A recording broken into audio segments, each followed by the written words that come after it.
morning I found out my farm had been turned into a wedding venue without my permission, I felt something inside me crack like old fence wood in winter. I was standing in my kitchen, the same kitchen where I'd canned peaches for 30 summers, and cried into my apron after my husband passed. The sun was just rising over the east field, touching the hay bales with gold. I remember thinking how peaceful everything looked, how earned it all was.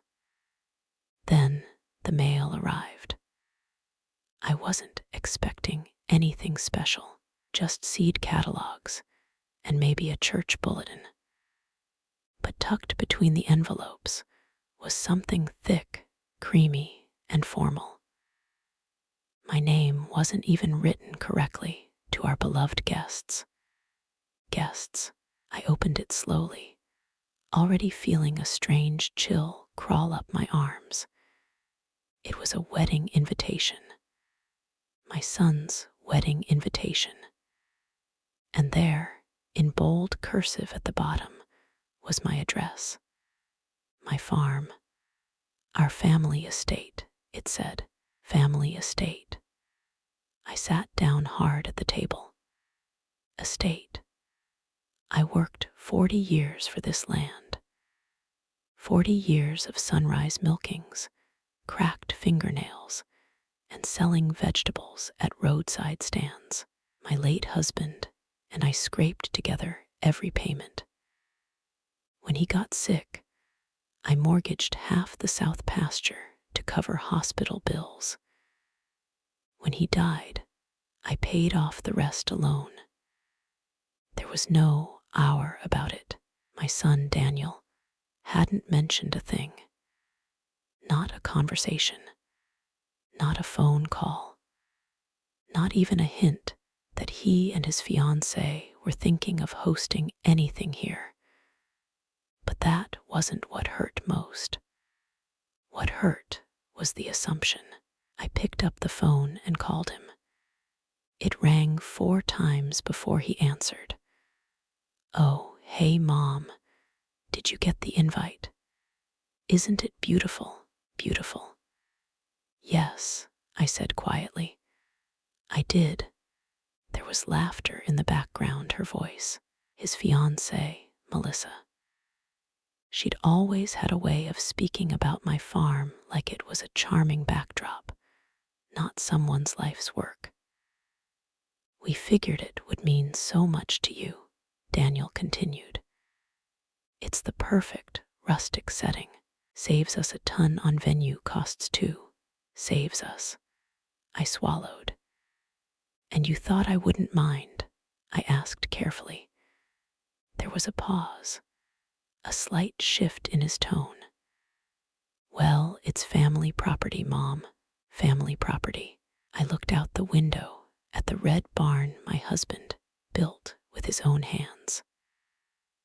I remembered the winter the roof collapsed, and Daniel, just a teenager then, helped us shovel snow for hours, back when he still called it Dad's farm. Something had changed. "I wish you had asked me," I said. Another pause. "It's already planned, Mom. We sent 200 invitations. 200 without my permission." After we hung up, I didn't cry. I walked outside instead. I let the dirt settle under my shoes. I ran my hand along the fence post my husband carved our initials into 42 years ago. 200 guests, my son and his bride-to-be, had already decided. But as I stood there in the quiet morning air, I made a decision of my own. If they believed this land belonged to them without asking me, then perhaps it was time they learned exactly whose name was still on the deed, and I knew exactly how. That afternoon, I pulled out the old wooden box where I keep my most important papers, the deed, the tax receipts, the insurance documents, and a photograph of my husband holding Daniel as a baby in front of the barn. My hands were steady. That surprised me. You'd think a mother would feel nothing but heartbreak in a moment like that. And yes, my chest ached. But beneath the ache was something else, clarity. For years, I had let small things slide, little comments from Melissa about modernizing the farmhouse, suggestions about turning the west field into a parking area one day, remarks about how wasted the barn space was when it could host events. I told myself they were just dreaming. I told myself I was being sensitive. But 200 invitations without asking me wasn't dreaming. It was deciding. I called the county clerk's office first. I didn't even know exactly what I was asking for, just that I needed to confirm something. "Yes, ma'am," the clerk said after pulling up the records. "The property is solely under your name." Solely. No shared ownership, no silent transfers, no surprises. I thanked her and hung up. Then I did something I hadn't done in years. I drove into town without a grocery list. Main Street hadn't changed much. Same bakery on the corner, same hardware store with wind chimes out front. But halfway down the block, just past the insurance office, there was a new sign I'd noticed months ago, but never paid attention to: evergreen events and rentals. I parked. Now, I'm not a spiteful woman. I've spent my life believing in kindness, in forgiveness, in turning the other cheek. But there's a difference between grace and being walked over. Inside, the office smelled faintly of coffee and fresh paint. A young woman greeted me with bright eyes and a clipboard. "How can we help you today?" I folded my hands in front of me. "Well," I said gently, "I have a beautiful 40-acre farm with a restored barn and open fields, and I believe someone might be interested in renting it." Her eyebrows lifted. "For what date?" I pulled the wedding invitation from my purse and slid it across the desk. She glanced at it. "Oh," she said softly. "Yes," I replied, "that date." She hesitated just long enough for me to see she understood exactly what I was doing. "And you're the property owner?" "I am." She nodded, then turned her computer screen toward me. "That's a peak Saturday. We have a corporate client looking for a rustic outdoor venue. Full day booking. They pay well." "How well?" I asked quietly. When she told me the amount, I almost laughed. It was more than Daniel had ever offered to pay me in rent. We went over the contract carefully. I made sure everything was legal, clear, and documented. No gray areas, no misunderstandings. When I signed my name at the bottom, my hand trembled just a little, not from doubt, from the weight of it. As I walked back to my car, the sky had begun to cloud over. A storm was rolling in from the west. The air felt charged, like something inevitable was about to happen. 200 invitations had been sent. Decorations were probably already ordered. But in 3 weeks, when trucks started pulling up to my farm, it wouldn't be for a wedding. And the most painful part of all, Daniel still hadn't called back to ask if I was okay. He assumed I'd fall in line. I stared out at the fields as thunder rolled in the distance and whispered to myself, almost like a promise, sometimes the only way to teach respect is to stop giving away what you've earned. And I knew the real storm hadn't even begun yet. I didn't sleep much that night. Not because I doubted my decision, but because memories have a way of visiting when you least expect them. I lay in the dark, listening to the wind move through the cornfields, and I kept seeing Daniel at 8 years old, running barefoot through the rows, pretending he was a pilot flying low over enemy territory. He used to shout, "This is our land, Mom," with pride in his voice. Back then, our meant family. Now, our meant convenience.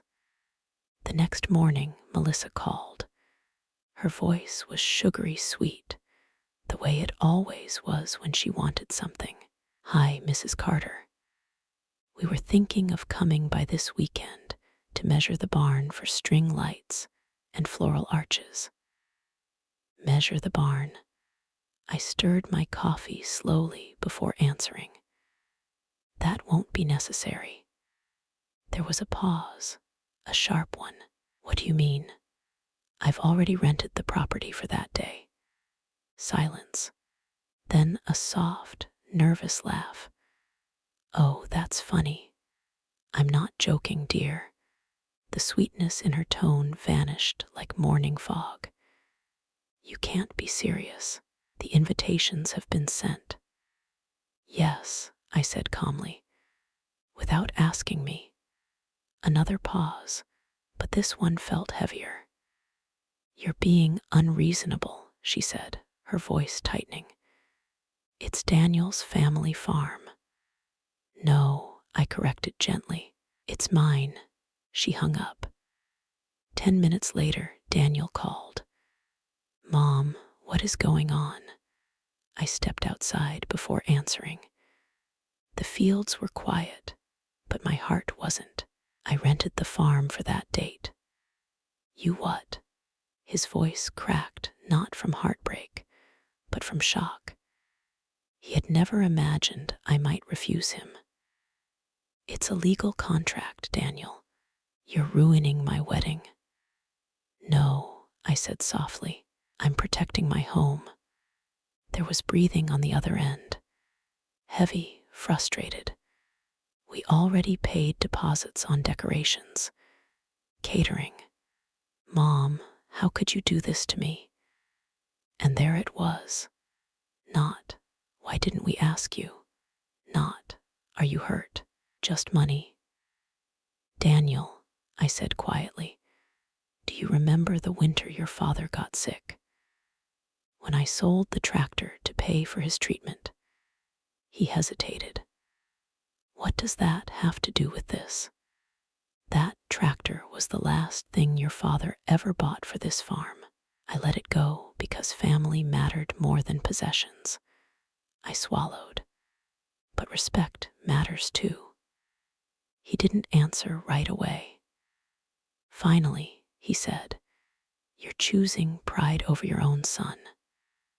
Those words cut deeper than I expected.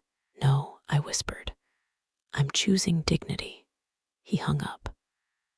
I stood there long after the call ended, staring at the barn doors swaying slightly in the breeze.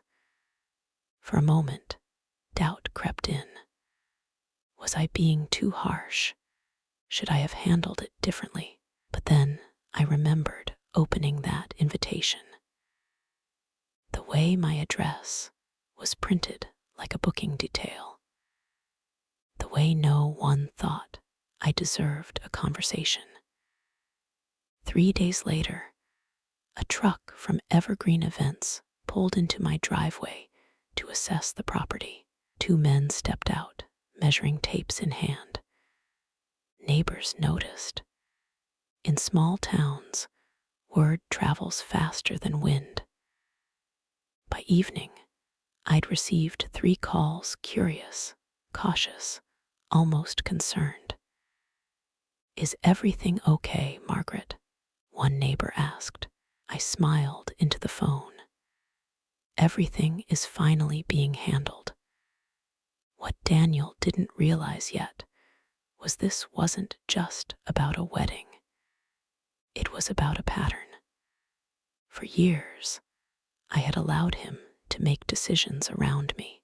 This was the first time I made one without him. And deep down, I knew something else was coming. Because when someone is used to having their way, they don't surrender easily. And Daniel had always been stubborn, just like his father. But unlike his father, he hadn't yet learned what real strength looks like. The first time Daniel showed up at the farm after our argument, he didn't knock. He stormed in through the side gate like he still lived there, like he still had a boy's permission to enter without asking. I was in the garden, kneeling beside the tomatoes, when I heard his truck door slam. I didn't stand up right away. Sometimes, when you've lived long enough, you learn that staying still is more powerful than rushing to defend yourself. "Mom," he called out, his voice tight. "We need to talk." I brushed the soil from my hands and slowly rose to my feet.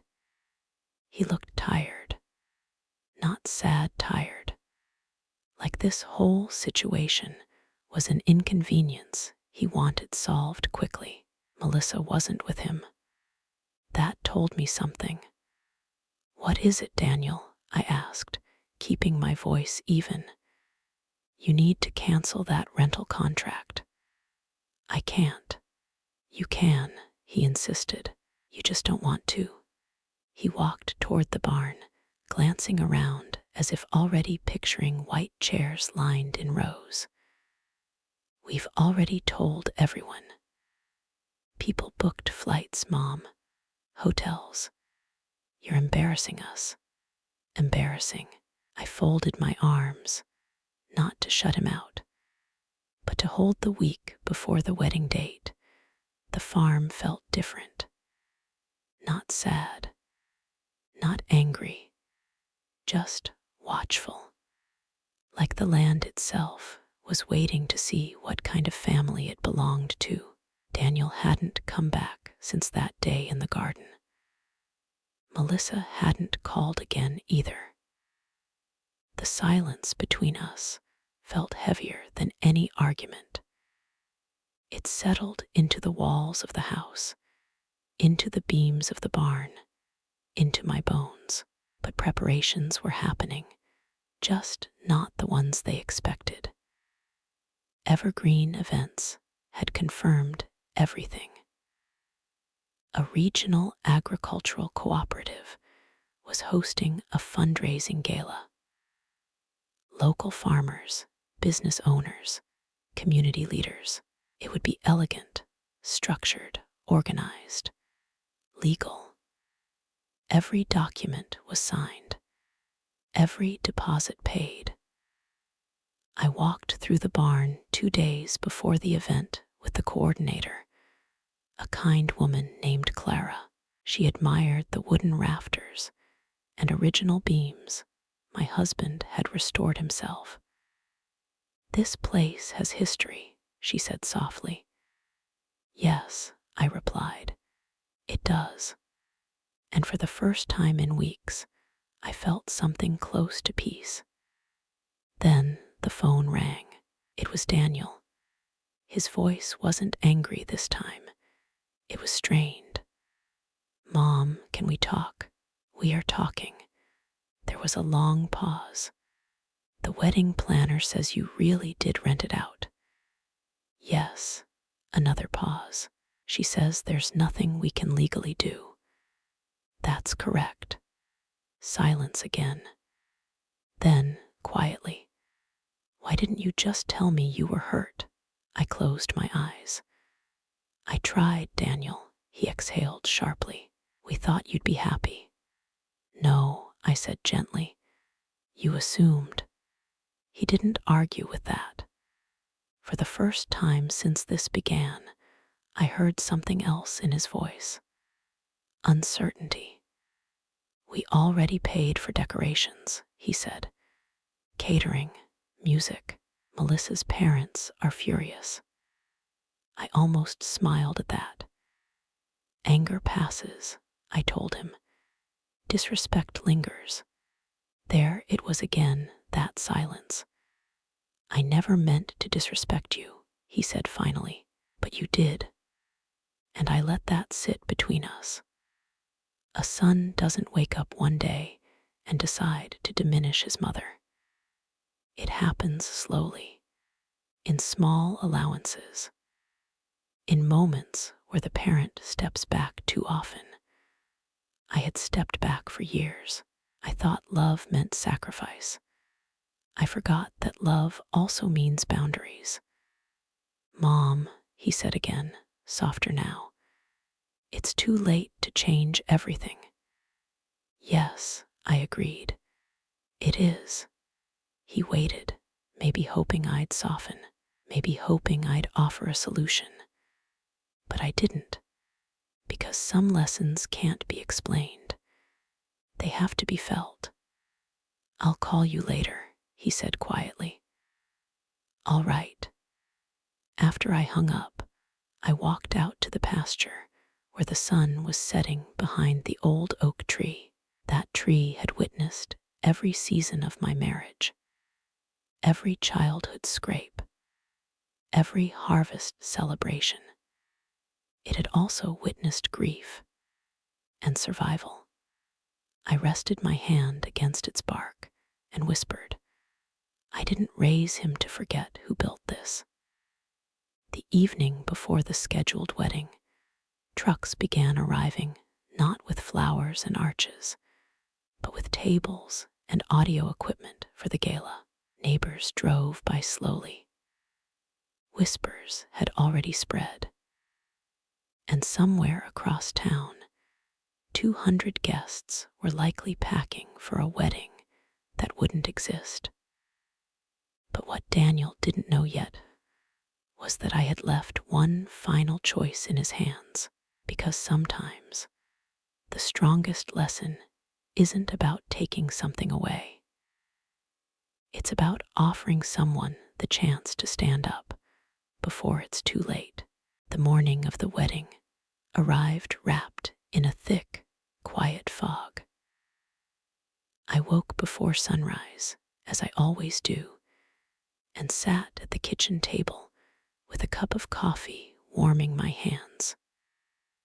For a moment, I allowed myself to feel the weight of it all. This wasn't the morning I once imagined for my son. I had pictured music drifting across the fields, white chairs set beneath the oak tree, Daniel standing tall and proud, waiting for his bride. But life rarely unfolds the way we rehearse it in our hearts.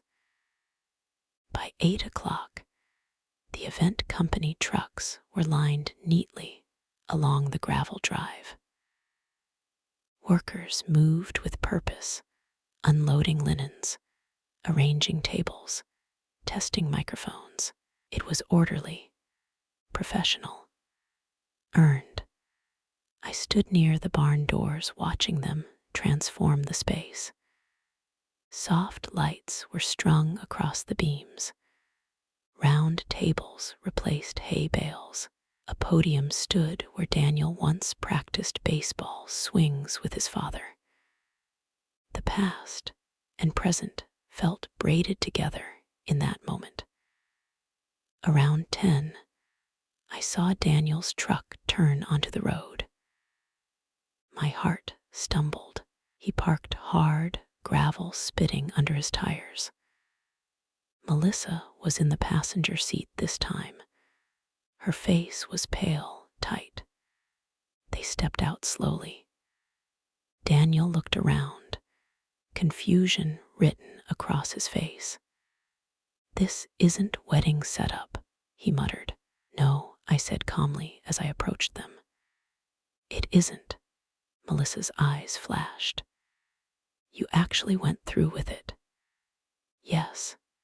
Guests for the gala had begun arriving early, local farmers in pressed shirts, women in modest dresses, people greeting one another with handshakes and warm smiles. It wasn't chaos. It wasn't revenge. It was business. Daniel looked at the decorated barn, then at the arriving cars, and something inside him seemed to shift. "This is humiliating," Melissa whispered. I studied her carefully. "No," I said softly. "Humiliation is when someone disregards your life's work and expects applause." Daniel ran a hand through his hair. "Mom, we have family driving in today." "And I have a signed contract," I replied. For a moment, I thought he might argue again. Instead, his shoulders dropped. He looked older somehow. "Why didn't you just talk to me before doing this?" he asked quietly. I felt that question land deep in my chest. "I did," I said, "but you didn't listen." Silence stretched between us while a delivery truck rolled past. Melissa's parents' car appeared at the end of the road, slowing as they took in the scene. Daniel turned to me. "You're making a point." "Yes." "And what happens now?"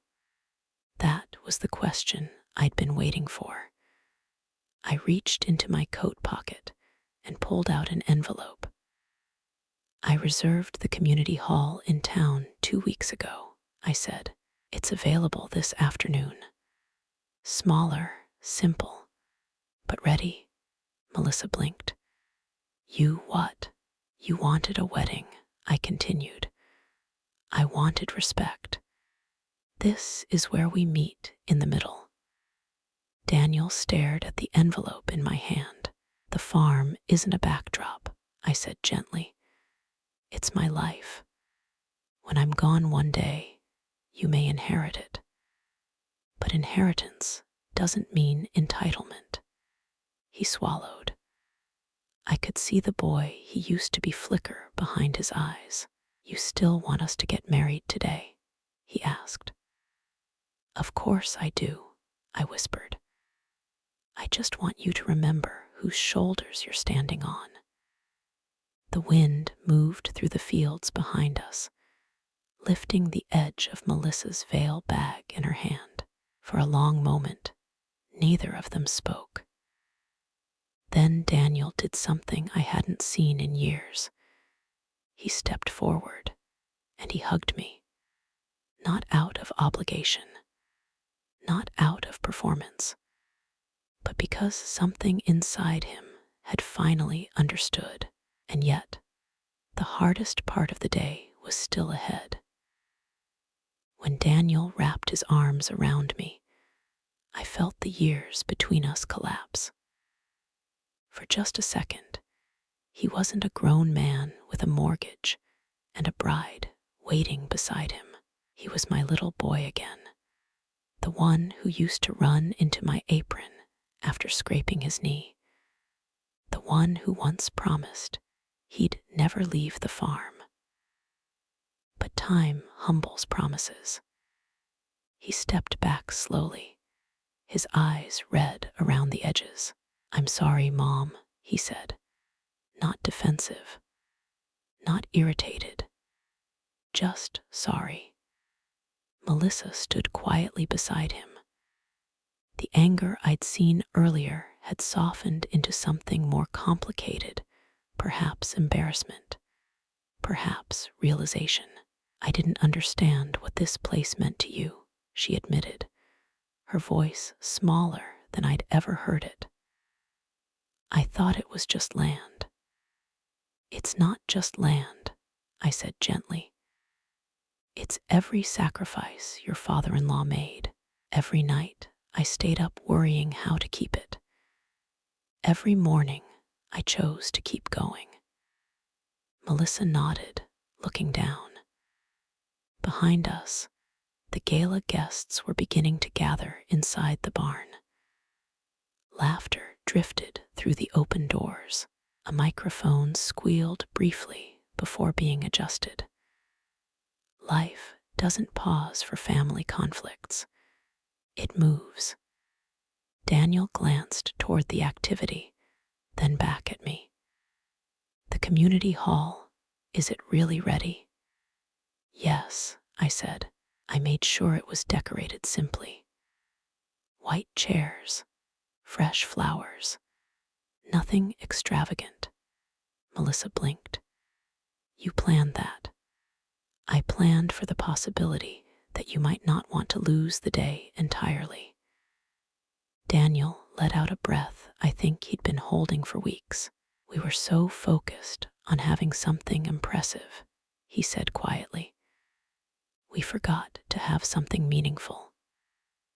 That sentence did more for my heart than any apology.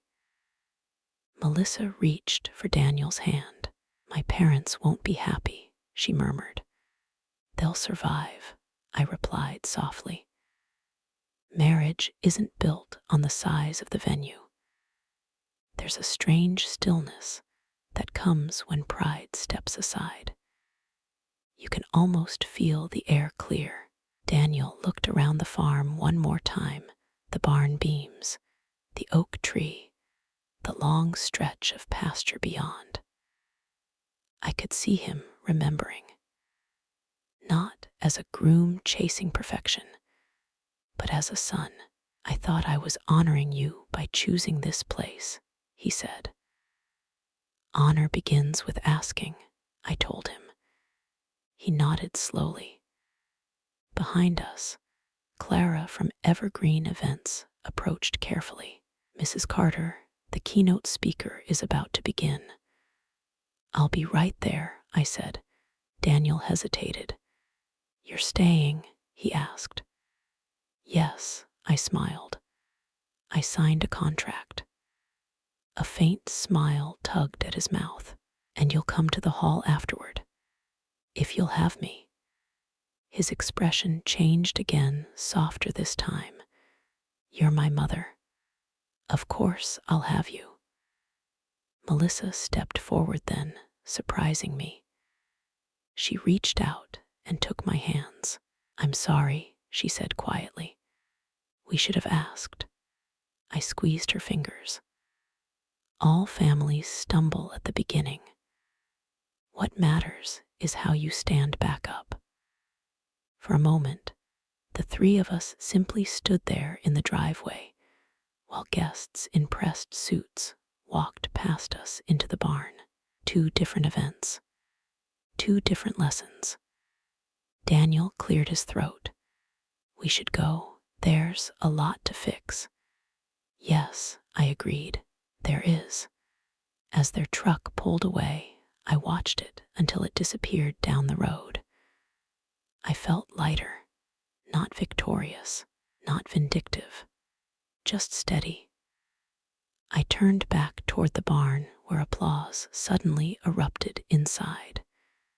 The gala had officially begun. And as I walked through those doors, I realized something important. Today wasn't about winning.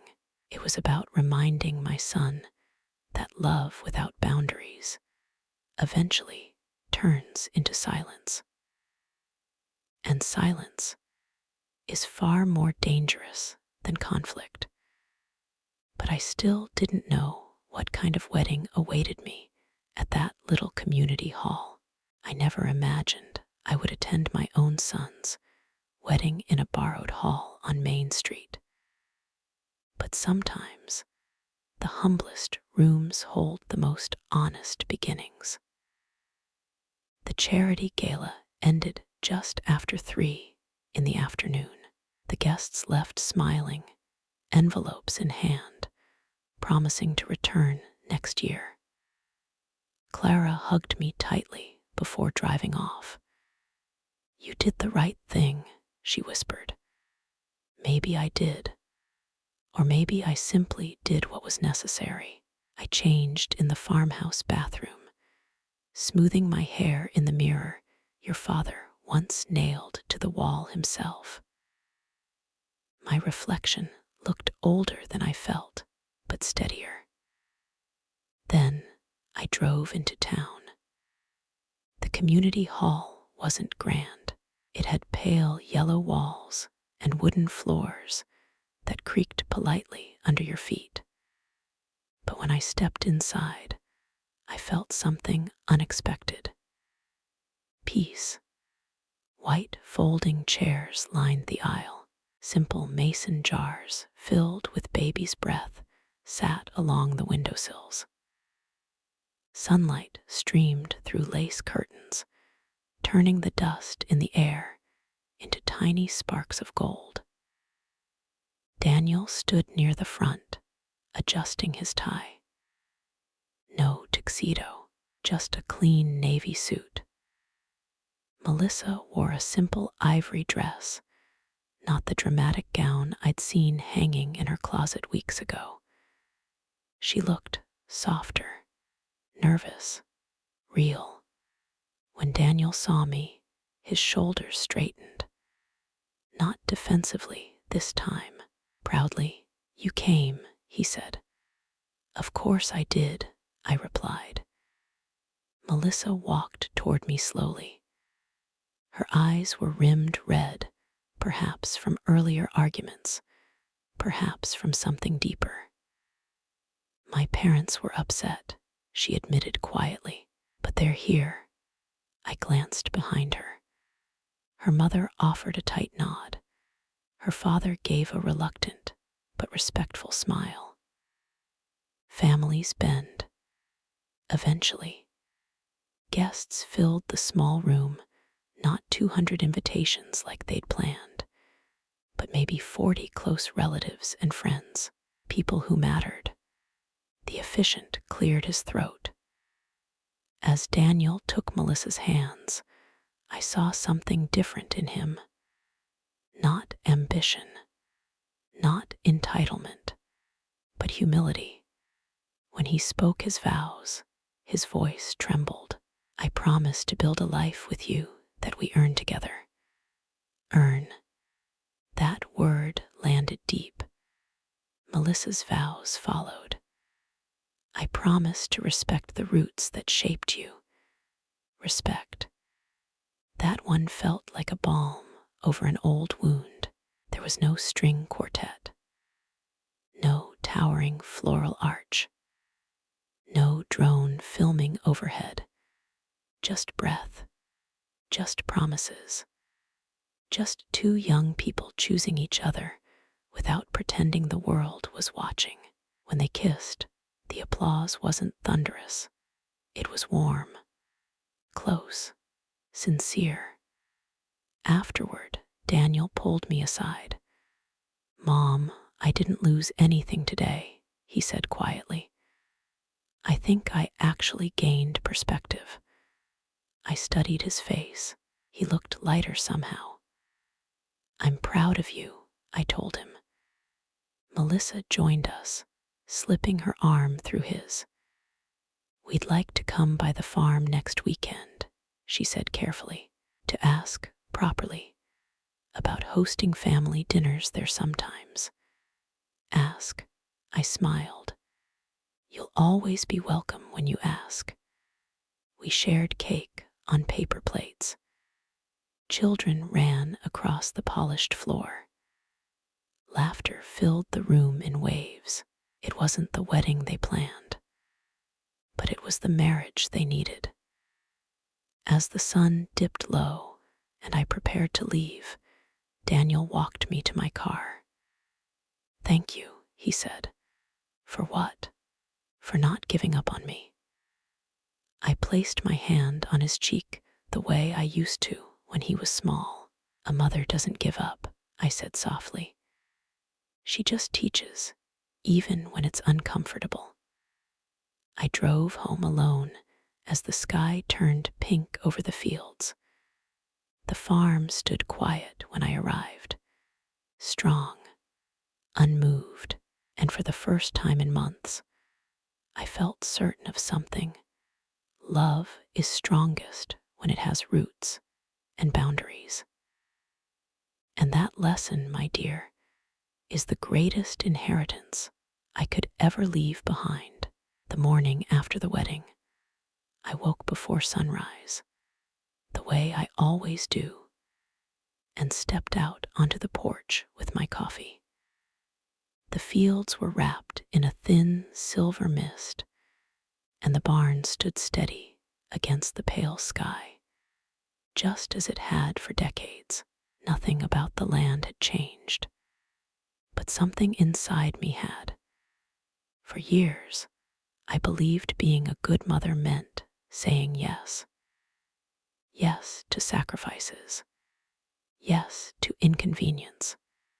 Yes to swallowing hurt so no one else would feel uncomfortable. What I learned far later than I should have is that love without limits slowly erases you. And when a mother disappears, the family eventually loses its anchor. Around 9 that morning, Daniel's truck rolled up the driveway again. My heart jumped, though I didn't show it. Old habits die hard. He stepped out alone this time. No tension in his shoulders, no urgency in his stride, just quiet intention. I wanted to see it, he said softly, glancing around the property. See what? I asked. What I almost treated like it was mine to claim. We walked together toward the oak tree where he used to build crooked little forts from scrap wood. The pasture stretched beyond us, wide and open. I was wrong, he said plainly. Not just about the wedding, about assuming, about thinking your hard work automatically became my decision. I let the wind answer first. Then I nodded. I raised you to feel secure here. I didn't mean to raise you to feel entitled. He smiled faintly at that. I think I confused love with ownership, he admitted. That sentence mattered more than he realized. We stood in silence for a while. The kind that doesn't feel awkward, just honest. Finally, he turned to me. Melissa and I talked last night. We want to build something of our own. Maybe a small place outside town. Start from scratch. My chest tightened, not from fear, but from pride. That's how it should be, I said. A marriage should begin on shared ground. He hesitated. But I'd still like to come here, to work with you sometimes. If you'll let me, I smiled. You're my son, not my successor. There's a difference. He laughed softly, shaking his head. I understand that now. Before leaving, he surprised me. He pulled a folded envelope from his jacket and handed it to me. What's this? I asked. Payment, he said gently. For the trouble, for the decorations that never happened, for assuming. I didn't even open it. Instead, I placed it back into his hand. No, I said. The lesson was enough. He looked at me carefully, searching, perhaps, for resentment. He wouldn't find any. I don't want your money, I continued. I want your respect. He nodded slowly. You have it. When his truck disappeared down the road again, I felt something settle deep inside me. Peace doesn't come from proving a point. It comes from protecting what matters without hardening your heart. The farm remains mine, legally and spiritually. But more importantly, my relationship with my son remains intact, not because I surrendered, and not because I dominated, but because I finally chose balance. If you've listened this far, let this old woman tell you something from experience. Give your children love. Give them warmth. Give them memories. But never give away your foundation in the name of keeping peace, because when you stand firm with kindness, you teach them how to stand on their own. And that is the real inheritance.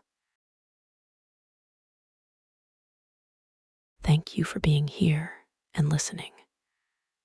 If this story touched you, please tap the like button. It helps more than you know. Subscribe if you'd like to hear more stories like this.